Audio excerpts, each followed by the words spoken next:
Excellent. Okay, thanks everybody for coming this morning. This morning I put 3 of the Edinger chapters on our to discuss list, but it's really kind of, I guess, the physiology of oncology that I wanted to kind of cover. And in that, I think the principles of chemo go really well with a discussion around the hallmarks of what makes cancer cells cancerous, because we're going to be talking about the cell cycle and things like that. And then also sort of principles of radiation therapy, which it's not very applicable, I don't think, not very examinable. It's very much oncology field, radiation, because nobody's doing it in general practice, obviously. So I think people who are doing chemo need to understand it really well. So we're just going to really focus on chemo, just really talk about which tumor types we're getting success with radiation, rather than go into the real physiology of it, if that's all right with everybody. Yeah. Good. So it's a bit beyond me, to be honest, the physiology of radiation. So I wanted to start with the cell cycle, just to give everybody chills. Has anybody done any reading recently on the kind of mechanisms of cancer formation? No. A little bit. Well done, Josh. Excellent. Now, the downside of this is I just can't really think of a way to make it interactive. So I'm just going to talk at you for probably 10 minutes or so, if that's all right. And I'm going to try and do some arts and crafts for you all. Can you guys see my whiteboard? Yeah. Yes. Yes, amazing. Excellent. Okay, so typically, let's start with, what are the rapidly dividing cells in the body? Oh, the gut. Bone marrow. Good. Yep. Skin, epithelial cells. Good. Gastrointestinal lining and skin. Yep. Excellent. So they're the cells that kind of turn over really quickly, exfoliate, replace themselves. Okay. So cells normally just sit in this G0 phase of the cell cycle. So not much happening, just normal cellular metabolism going on. But those rapidly dividing cells enter the cell cycle more frequently. And then what are the unrapidly dividing cells in the body? The ones that are not replaceable. Like your blood vessels and neurological tissue. Good. Yeah. What else? Blood vessels and Lymph. cardiovascular. Oh yeah, cardiovascular. Or pretty much the cells of the heart are ones that don't get replaced very easily. Neurological tissue, like you said, vascular lining. Anything else? I was going to say bone, but that's all the time. It's very metabolically active, but the cells don't get replaced very often. It's hard to replace those osteocytes, osteoclasts, the bone cells. Yeah. Yeah. So bone is a good one. And that's really just sort of thinking about what's going to have long-term effects from radiation are usually those slow growing tissues. And when we're talking about it in the context of the cell cycle, they're the cells that don't participate in this sort of cell cycle, replicating themselves very often. So when a cell gets signals externally to replicate, it enters into the cell cycle and it goes into this first growth phase, which is where, cell, nucleus, and then we've got the little mitochondria here, where the mitochondria replicate themselves. So in this first growth phase, it's organelle replication. So everything sort of replicates itself in the cell. So at the end of G1, we're going to have 2 mitochondria, 2 endoplasmic reticulum, multiples of everything that we need for the cell to then divide. Second phase we enter is the S phase, which is where the actual DNA in the nucleus replicates. So DNA synthesis phase, S. So if we've got little chromosomes in here, we're going to, I wonder how I changed the color of my pen. It's very important. Oh. Is it on the left side? Yeah. Oh, got it. Yeah. So then we're going to have lots of DNA within the nucleus. Then we're going to enter into G2 phase, which is just a little bit more growth. Nothing really specific happens in this G2 phase, but essentially everything's getting ready to replicate. So we're getting the microtubules and things ready for that mitotic phase. But everything's still just sort of growing in this phase. And then we enter into the M phase. M stands for what? Mitosis. Mitosis, exactly. So that's where we get that spindle forming, and all of this double DNA gets separated across this microtubules, and we end up with, woohoo, excuse me, we've gone wild. We end up with 2 cells after the mitotic phase. And then most of the time, those 2 cells go back into that G0 phase. If they're still getting external signals to replicate themselves a lot, we're going to go back around again. So does anybody know what drives cells into the growth phase?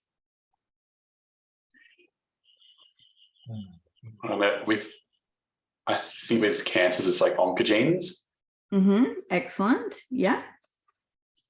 Good. I'm not sure if that's a normal cell, but yeah.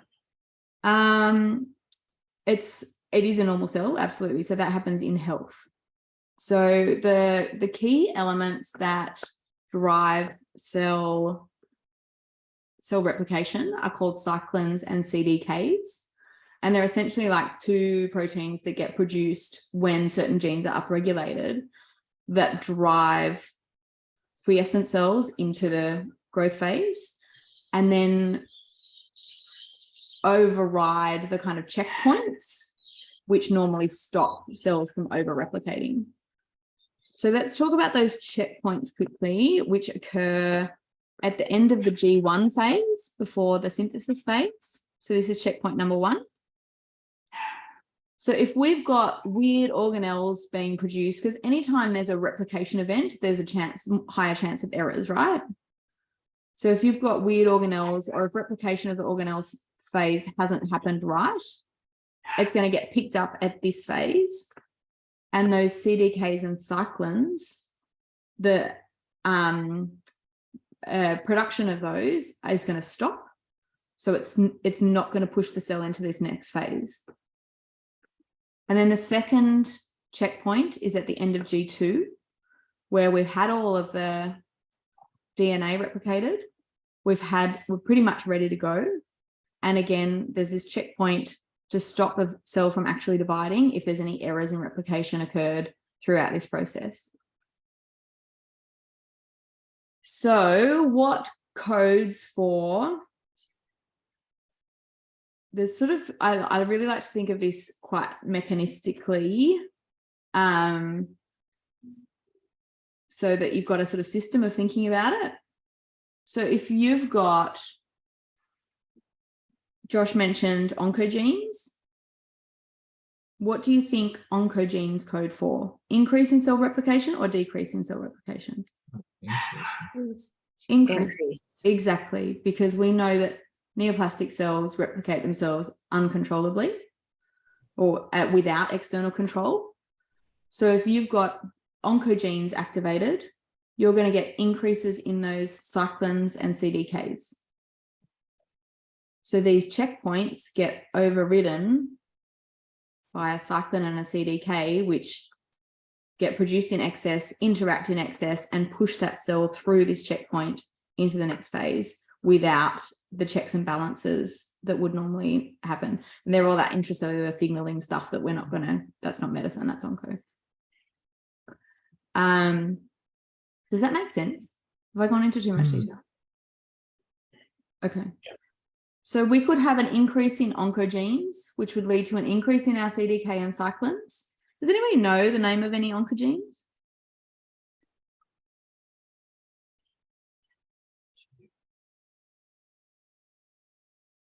Is the RAS gene, RAS, or the MYC, MYC genes, the ones that sort of talked about? Again, not membership level by any means, but they're the two main oncogenes that we see commonly mutated, resulting in uncontrolled proliferation or production of the CDK and cyclins.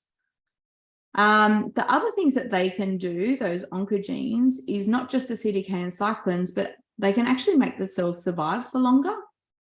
So make them resistant to apoptosis. So if the checkpoint does detect an abnormality, that cell might be resistant to then the genes that would break that cell down. So it just replicates regardless of what mutations are in there. Make sense? So increased replication, decreased death. We've got an increase in oncogenes, and then there's another type of gene that we talk about with oncology or with sort of hallmarks of cancer. Tumor suppressor genes. Good, excellent. So an increase in oncogenes increases cell growth. What does a tumor suppressor gene do? It tells cells to stop growing or stop dividing. Excellent. How do you think it does that? I guess it suppresses oncogenes is my guess, but I don't know. Not actually to do with the oncogenes. It's to do with these things. Do you remember what they're called? No. I just know there's no, I don't know. The actual chemicals that drive that cell replication.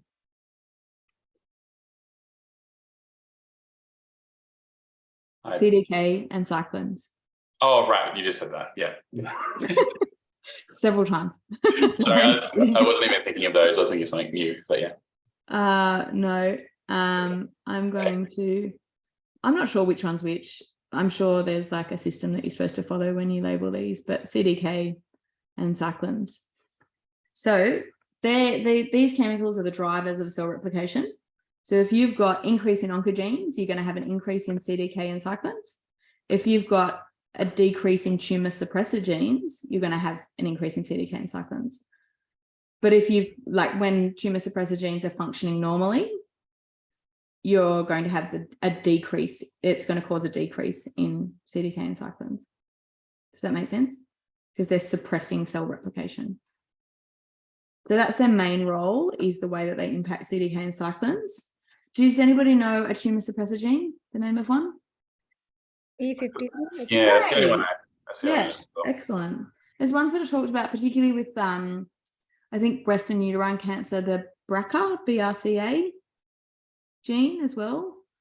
But that's very much onco, not required at all. But essentially, tumor suppressor genes' jobs are to decrease CDK and cyclins,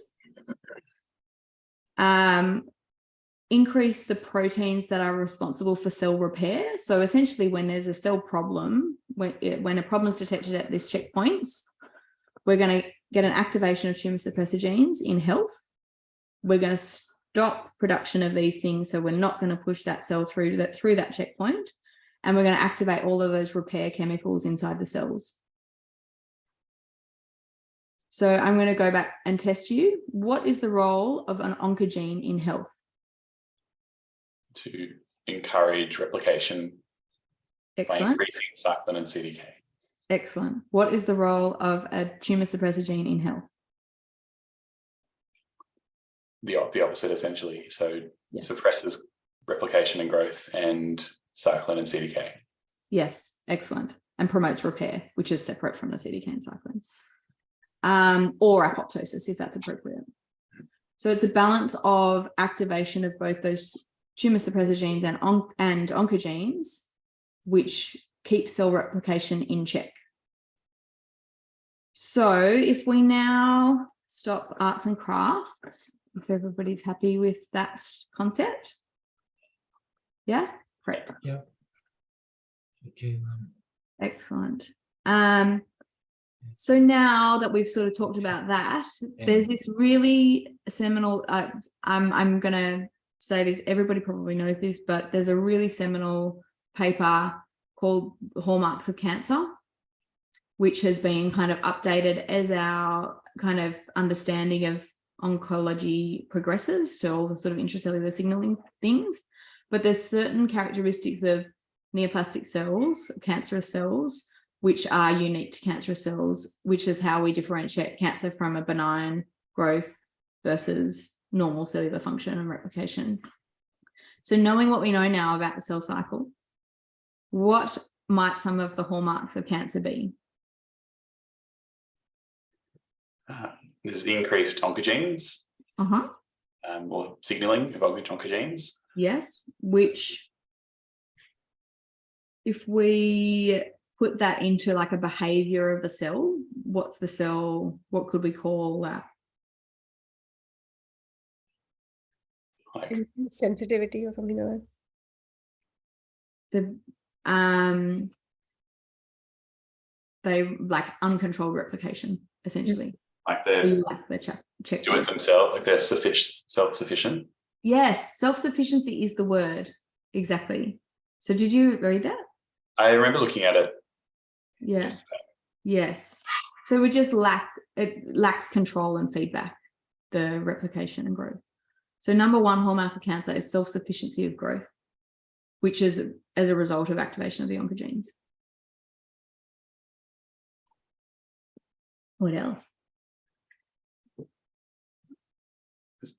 I guess there's decreased tumor suppression as well. Yeah.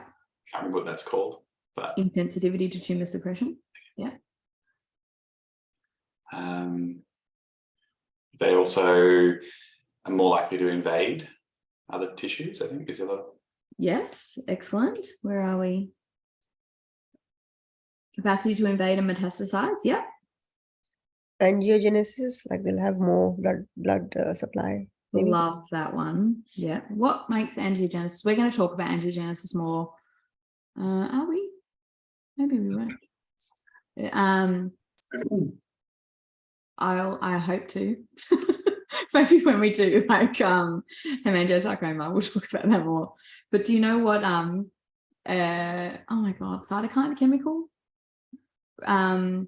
a lot of tumors release to promote angiogenesis? Is it endothelial something factor? Yeah. VEGF. VEGF. Good. Excellent. Very advanced. Excellent. Angiogenesis, capacity to invade, self-sufficiency of growth, and insensitivity to tumor suppression. What else? They evade apoptosis as well. Excellent. Which is very good. Is that I'm assuming that's part of the oncogene process as well. Part of it. Increases survival, yeah, the oncogenes, but the tumor suppressor genes also promote apoptosis. So if you've turned off your tumor suppressor genes, they'll avoid apoptosis as well. Mm-hmm. So a couple of mechanisms. Any others? Unlimited replication, or like potential to replicate. Yes. Why is that? I find this so interesting. I think it's just because they don't have any check, like they pass all the checks, so nothing's stopping those checks, even if there's damaged DNA or organelles, they just keep going. I find this so interesting because I'm looking for the fountain of youth. When you find it, I'll let you know, Jess. So apparently DNA strands have these things on the end of them called telomeres. Have you heard of them? They're like strands on the end. And as cells age, their telomeres get shorter. And that's just a sign that the cell is just coming to the end of its lifetime. And the mechanism that shortens the telomeres is called telomerase, unsurprisingly. And cancer cells have long telomeres and they never get short. They lack sensitivity to telomerase, or they have mutations which mean they don't have telomerase. So they don't die and they have unlimited ability to replicate.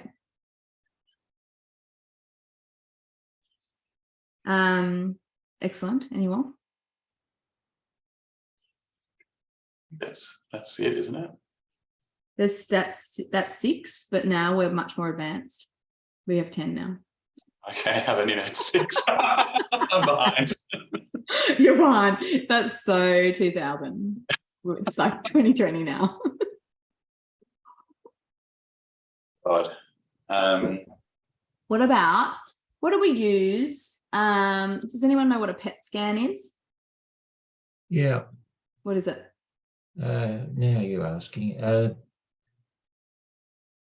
can't remember what it stands for, but basically, as I remember it, it's a matter of putting a radio, I'll call it radioactive substance, attached to a perhaps an enzyme or a gene that will attach to the cancer cell, and then you scan it and it lights up. Good. Yeah, it's And actually attached to glucose. To glucose. Yeah. Wow. So something that cancer cells do is alter their energetics and their ability to get energy in favor of needing more energy to use to replicate and be highly metabolically active. So something that they do is lose insulin sensitivity. So I'm sure everybody remembers which glucose transporter most cells in the body have for glucose to get into the cell, the insulin sensitive one. It's GLUT4. GLUT1 is not insulin sensitive, and glucose can passively just flow into the cells, and most neoplastic cells will have a change from GLUT4 to GLUT1, and that glucose floods into the cells with its little marker on it, and then your PET scan can detect where those highly metabolically active cells are. It's really cool. So they change their energetic deregulation of cellular energetics is the new hallmark of cancer. What about, normally the immune system is kind of screening for weirdness in cells, right? So how do neoplastic cells avoid that? Don't they like signal as self? Like they trick the immune system by telling them that they are part of the normal self? Yeah, or they just hide the MHC, not going to show you. Yeah. So they evade immune destruction is one of the other hallmarks of cancer. And there's one more, genetic instability, which I don't know how to prompt you to get, but essentially they mutate better, faster, and kind of better at surviving. So for example, when you start chemo, they can develop resistance, and the whole cancer can be full of resistance before you've finished your chemo protocol. And the other one is that they're pro-inflammatory. What are the advantages of inflammation for a cancerous process? Probably increased blood supply. Yeah. Yeah, absolutely. And with blood supply, like if you think about a corneal ulcer, you can see, like you get inflammation, you can see the blood vessels migrating to that area. It's really remarkable. So increased vascularity brings increased energy, increased opportunities to invade, increased opportunities to metastasize. So if cancer had a brain, it would be, it's like, it feels really evil. Yeah. Doesn't it? Evil is a good way. Yeah. Evil. Yeah. So they're the 10. So I don't think that's like you'd never get examined on describe the hallmarks of cancer and have to like make a list. But I think it would be reasonable to ask a question around like describe like list 3 factors which contribute to malignance, a malignant neoplasia's survival or something like that, or ability to promote growth or something like that. I don't know. Okay, so moving on to how that applies to us practically and the principles of chemotherapy.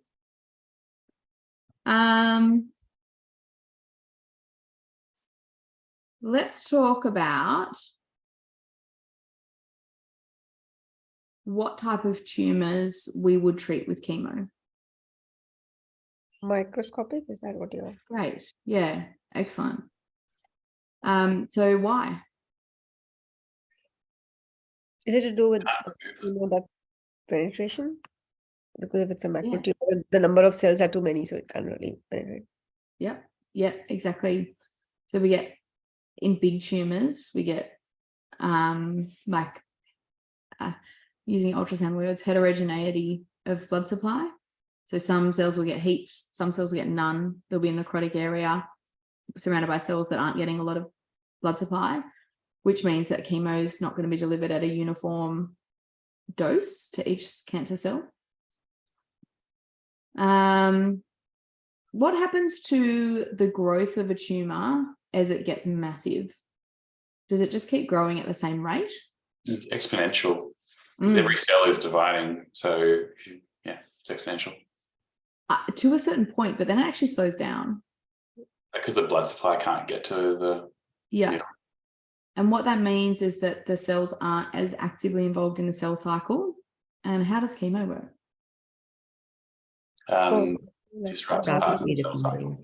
Exactly, yeah. So if we've got less growth or less rapid division, then chemo is going to be less effective.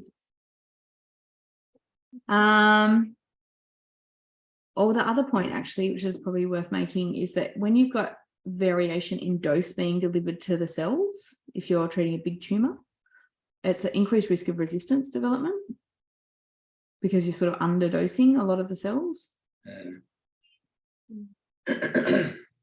So ideally we'd use it on microscopic or not solid tumours. So hematopoietic tumours are probably the classic that we use a lot of chemo for.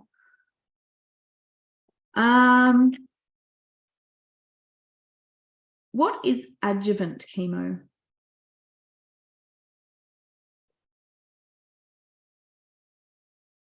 I guess the name suggests something that helps the chemotherapy, so potentiates it, I guess. Yeah, so the chemo might actually be helping something else. What other things might you use to treat, for example, surgery? Yeah, exactly. Yeah. So we talk about, just wanted to sort of do a couple of definitions, but adjuvant is like a mopping up kind of thing. So you use either surgery or radiation as your primary treatment source until you've got microscopic disease, and then you use chemo as an adjuvant to those tools. Does anybody know what neoadjuvant means, now that we know what adjuvant means? Is it like... It's a new one. Yeah, the emergence of cancer after surgery or radiation? It's not actually, it's using a neoadjuvant chemo is using chemo before surgery or radiation to improve the efficacy of surgery or radiation. So if you can't get margins or something like that. What's a tumor type that would use that in commonly?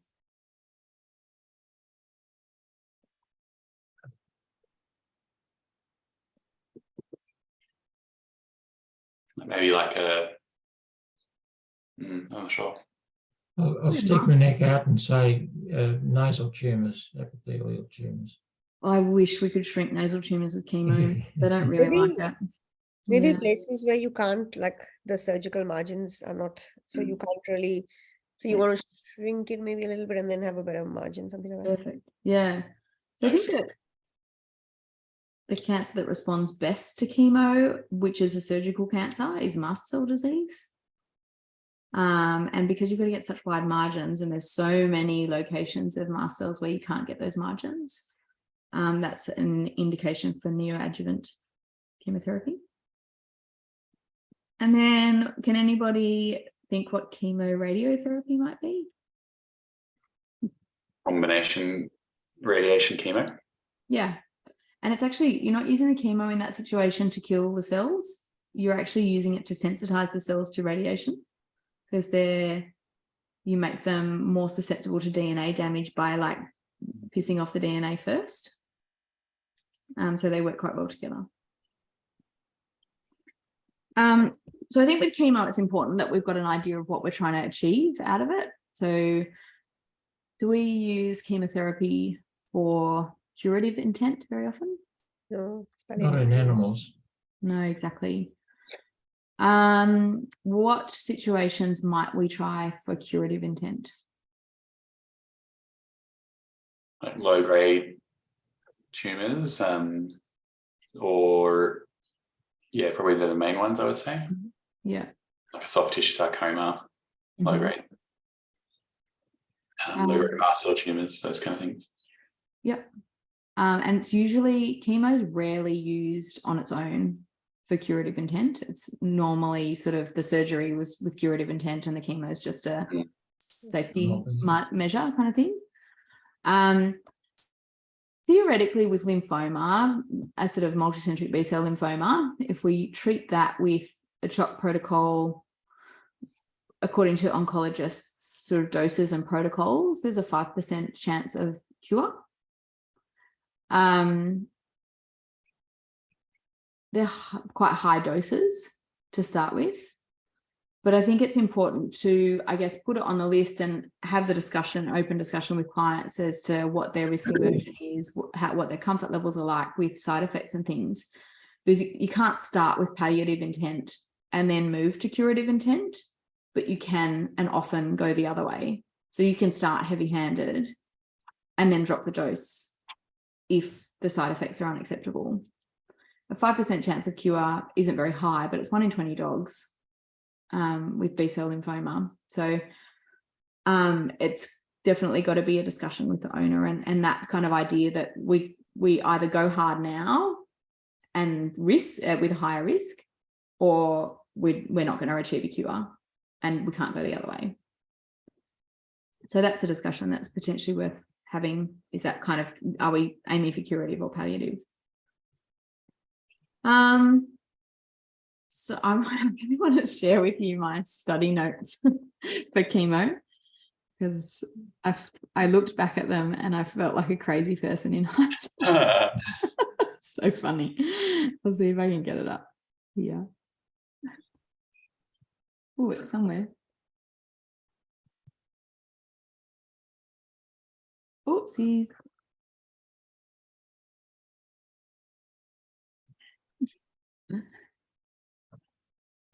Okay, I'm going to share my screen with you.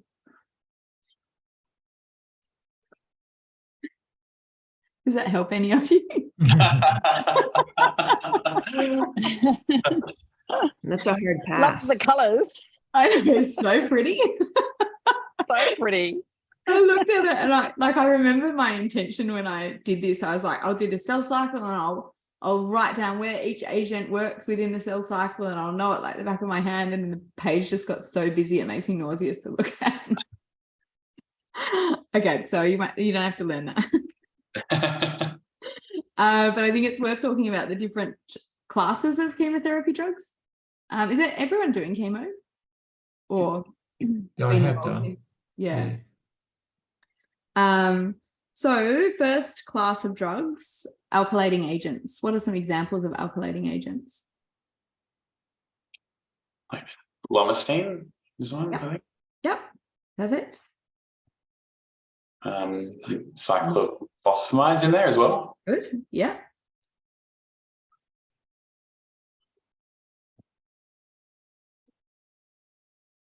Procarbazine in there. I can't remember. I don't know, actually. Actually, I feel like it might not be. I think I might be thinking of something different. I think procarbazine might be an anti-tumor antibiotic. Okay. I don't know. I'm not even going to speculate on that. One more that we use commonly, Katz's lymphoma, a gastrointestinal lymphoma. Oh, chlorambucil. Good, excellent, yeah. And then the other one that we use fairly commonly is melphalan, for usually anal sac adenocarcinomas or multiple myeloma. So CCNU, lomustine, and cyclophosphamide are what we call fast alkylators. They work quite quickly. Melphalan and chlorambucil are slow alkylators, tend to have fewer side effects and be less myelosuppressive than the fast alkylators. But often it's good to maintain remission with the slow alkylators. It's not good to induce remission with those ones. So we tend to use lomustine, cyclophosphamide in our chemo protocols for very rapidly dividing cancers or big cancers. How do they work? And they work in the S phase somewhere, but I just can't remember. Good. Yeah, they essentially create DNA strand breaks. They cause cross-linkages. Like cross-linkages. Yes. Yeah, exactly. Yeah. So in that S phase, do we remember what the S phase looked like? Yes. Where like the DNA replication occurs. Yes, exactly. Yeah. So then we've got the S phase, and then we've got the G2 phase, and then we've got that checkpoint. So if there's DNA damage, that cell is going to become apoptotic and it's not going to divide properly. The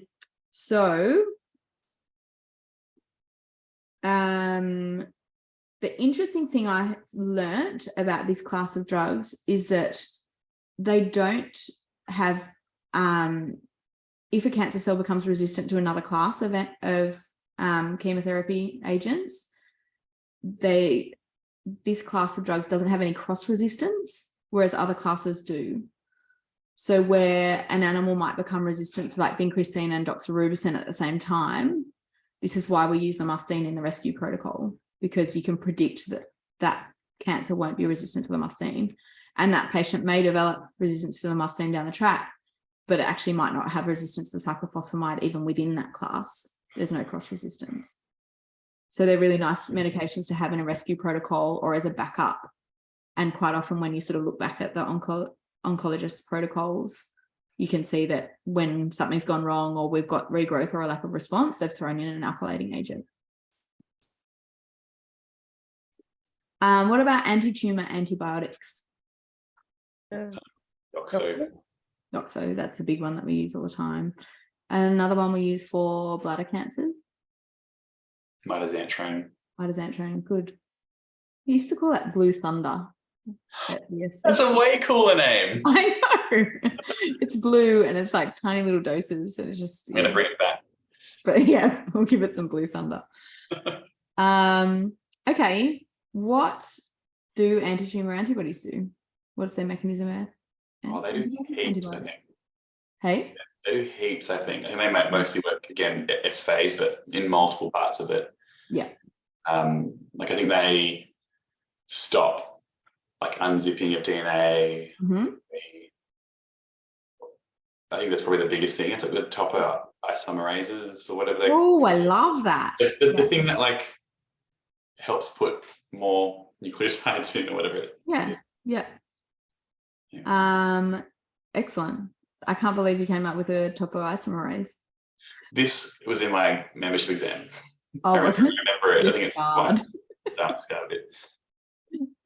Did you actually write that in your membership exam? I did, because I knew it better at the time. I'm so impressed. I don't remember it as much. I don't think I've ever been smart enough to write topoisomerase in an exam. Just got to remember one word and not understand what it means and put it in the paper.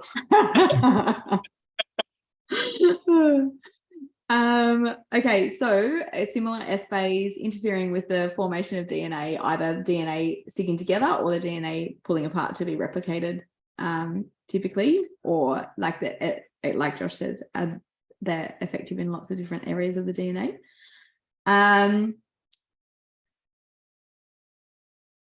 So when a tumor becomes resistant to doxorubicin, they often also are resistant to the mitotic inhibitors, which are which medications? Alkaloids. Yes. Excellent. Vinblastine. Excellent. Where do the mitotic inhibitors work? It's a giveaway in the name. In mitosis. Yes, good. Excellent. They They like when the DNA is being pulled apart and you get those strands. I can't remember what they're called. Does anyone remember? But they, I think, microtubules. yeah, the microtubules. They work on they're anti-microtubule agents. So Yes. stop that forming. So what side effects might we see when you inhibit microtubules? Where else in the body are they? Platelets. Yeah, good. There's eyebrows down. Does anyone want to discuss that further? Does everyone remember what platelets do when they're replicating? Oh, replicating when they're being grown. What's the word? When they're the macroplatelets and they have microtubules with lots of little platelets on them. Good. Yes. Excellent. So if you think of a megakaryocyte in the bone marrow, and it's a cell shape, and then it turns into a star shape like this, and there's a microtubule down here, and there's a microtubule down here, and there's a microtubule down here, microtubule down here, microtubule down here, and then all of the limbs of the star shape pinch off. So you might have like 8 platelets along this microtubule, 8 along this one, 8 along this, blah, blah, blah. And you give them vincristine and you break those microtubules, and those platelets are released before they would have normally been released. So that's why we use vincristine with immune-mediated thrombocytopenia. Where else in the body? Very cool. It's very cool, isn't it? It's very cool. I love that. Really like platelets. So where else in the body other than platelets?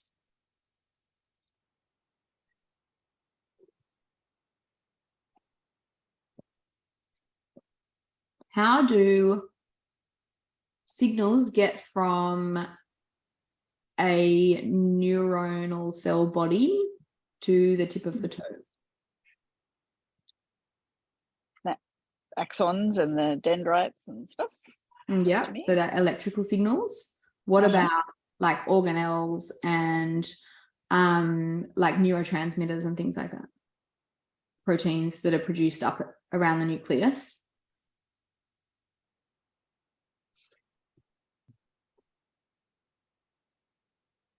They're passed along microtubules along the length of the axon. So what's one of the side effects of the vinca alkaloids? You can get a neuropathy. You can. It's pretty rare, I think, isn't it? So. It is, yeah. So neurons, I'm not even going to speculate. It's pretty rare, but it happens. What other side effects do we see with vinca alkaloids? Myelosuppression. Yes, good. Are any more myelosuppressive than others? Probably less, I think, aren't they? Vincristine is less. Vinblastine is pretty similar to the anti-tumor antibiotics. Isn't one of them also renal like causes? You have to be careful. Not in the vinca alkaloids, I don't think. Oh, you're right. Vinorelbine, which we don't use very often. It's for primary lung tumors, I think. Sorry? Is it for lung tumors? Vinorelbine, yeah. Something else. Liver, maybe? We've used it in liver tumors. I can't remember. There's in another class, the platinum compounds. There's a nephrotoxicity. What's the drug? Oh, cisplatin. I don't know if it's the same. Yeah. I was always taught cisplatin makes cats go splat. Don't give it to cats. Yeah. What do the platinum drugs do?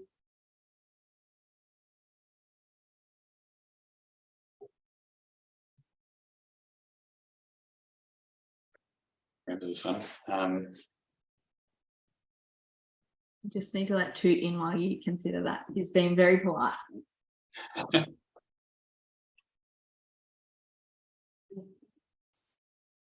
Oh, he's so big now. Not fat. He's an adult. He's not growing anymore.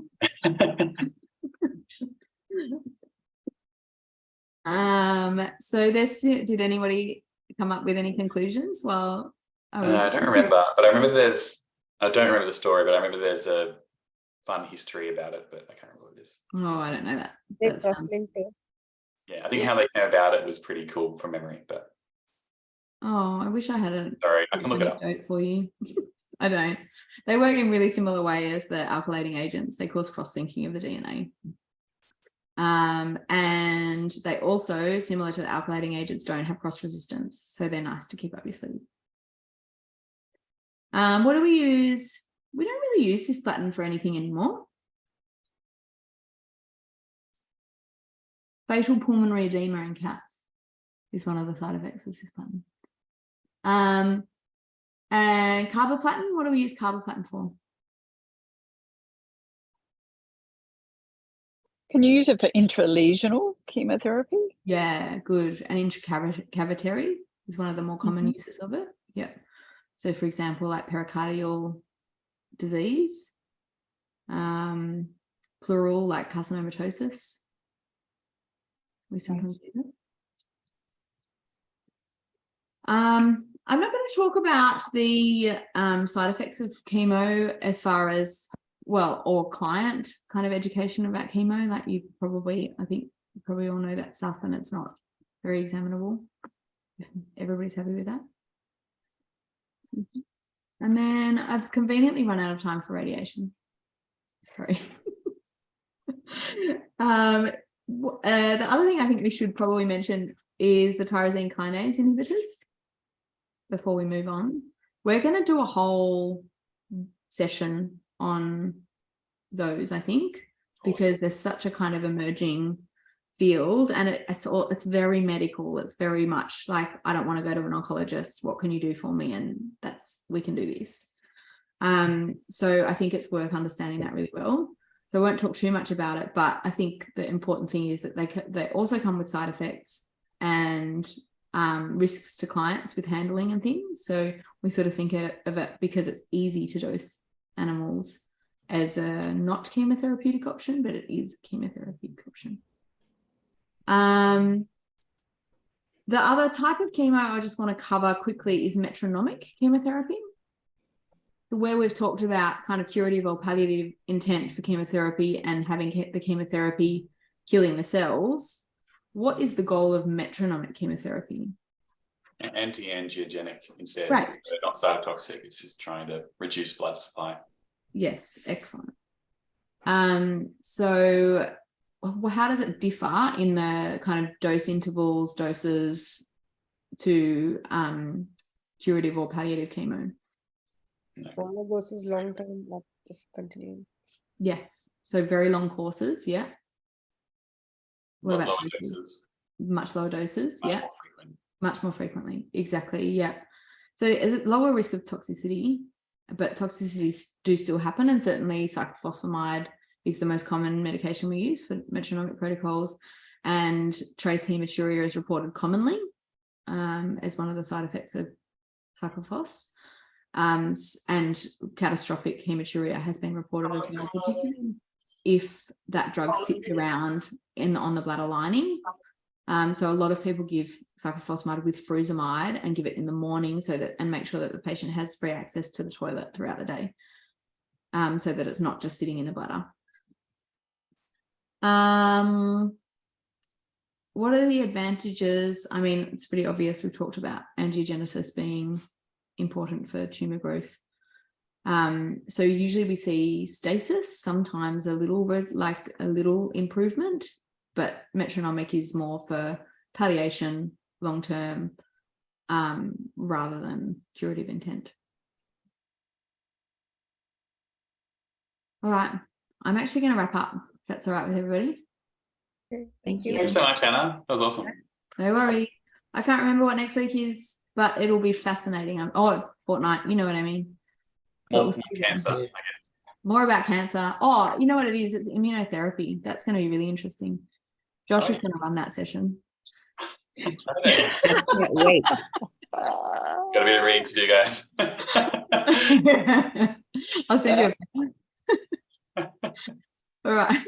All right. Thank you. Sending Thanks, sunshine everyone. to you guys. Yeah. Bye. Bye. Thanks, Hannah.